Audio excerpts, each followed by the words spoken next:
pour plaider, plaider et plaider cet après-midi. Les droits est à l'honneur.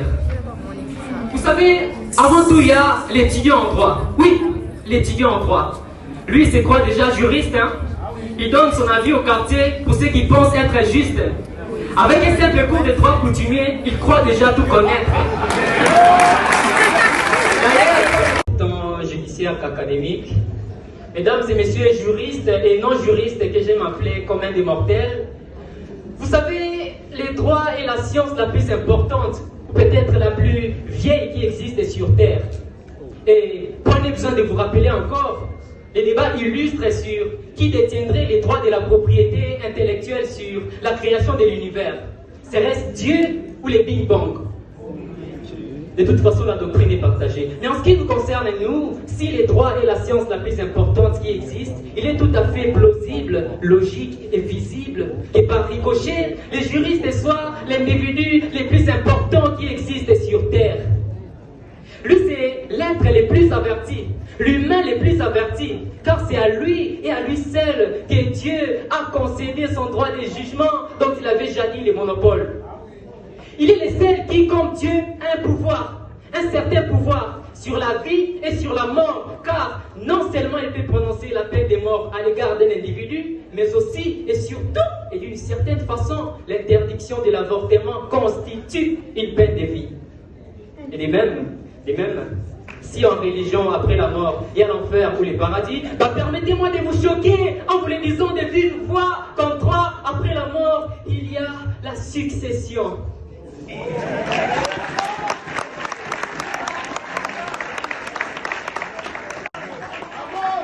Ainsi, c'est donc dans ce monde du droit, où les juristes est roi, c'est dans ce monde où l'on atteint l'extase à l'écoute d'un jugement prononçant la peine capitale. C'est dans ce monde où l'on atteint l'extase à l'écoute de la lecture logorique des textes des lois. C'est dans ce monde où la vie est mesurée en délai de prescription pour les uns et en délai de préfixe pour les autres que je vais vous amener à travers ces textes qui traitent des juristes à l'esprit serein, qui regardent droit devant, à un endroit de verdict, à un endroit de jugement, des penseurs des opprimés, mais aussi des oppresseurs, toujours là pour plaider, plaider et plaider. Cet après-midi, les droits est à l'honneur. Vous savez, avant tout, il y a l'étudiant en droit. Oui, l'étudiant en droit.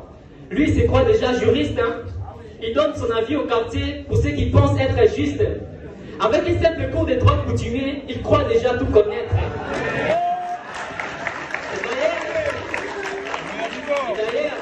Et d'ailleurs, il ne veut plus de son prénom et préfère se faire appeler maître. Bon, il a de l'ambition et ça ne peut pas lui en vouloir. D'ailleurs, on peut réaliser sa vision seulement à force d'y croire. On perd un peu en velléité lorsqu'on va à la faculté des droits, mais aussi on perd un peu d'humilité, et ça faut le dire de vive voix.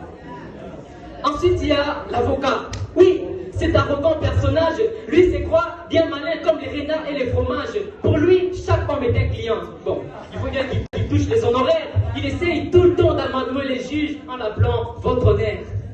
D'abord, il hâte sa comparution pour bien faire ses présentations. Il est régalé avant l'instruction s'il ne paye pas sa consignation. Il est prêt à tout, même des sales coups pour défendre son client. Il réplique, il rétorque, il plaide, mais tout le monde sait qu'il ment. Ensuite, il y a l'organe de la loi. L'organe de la loi. Ces mecs qui cherchent des embrouilles à tout moment. Lui, c'est la personnification de l'accusation. Lui, dans son dictionnaire, n'existe pas des mots compassion. Lui, tout ce dont il a rêvé, c'est la condamnation de ceux qu'il poursuit. Son action est toujours publique, même exercée à huis clos dans l'enceinte du tribunal ou en dehors de son enclos. Il est le chef de l'accusation sur tous les territoires nationaux. Avec lui, pas de classement sans suite.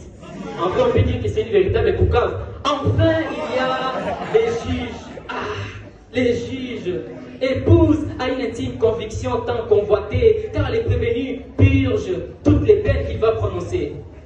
En cours d'audience à la cour, les parties tentent de lui faire la cour. Du coup, coule les cours de l'histoire du plaidaire qui sauva les prévenus mouillés jusqu'au cou. Et les plaidaires, c'est les maîtres de l'auditoire. Il est les héros du prétoire. Il sait instruire et charmer et puis émouvoir. Et même sans se déplacer, sa parole sait s'émouvoir. Il a le pouvoir de tout voir et pourvoir aux besoins de ceux qui l'écoutent. Il est capable de toucher votre cœur et votre cerveau pour faire adhérer sa thèse en balayant toutes vos antithèses. Bienheureux, c'est lui qui plisse par ses dires le regard lisse et serein du public enfin convaincu du contraire. Bienheureux, c'est lui qui sème les doutes et récolte conviction du public qui écoute toute son argumentation. Bienheureux, enfin, c'est lui qui sait remettre en cause les principes considérés comme absolus, qui en poésie ou en prose relèvent des problèmes qu'on croyait déjà résolus. Et enfin, je vais d'atteindre mon orgasme verbivoristique à force de parler et du coup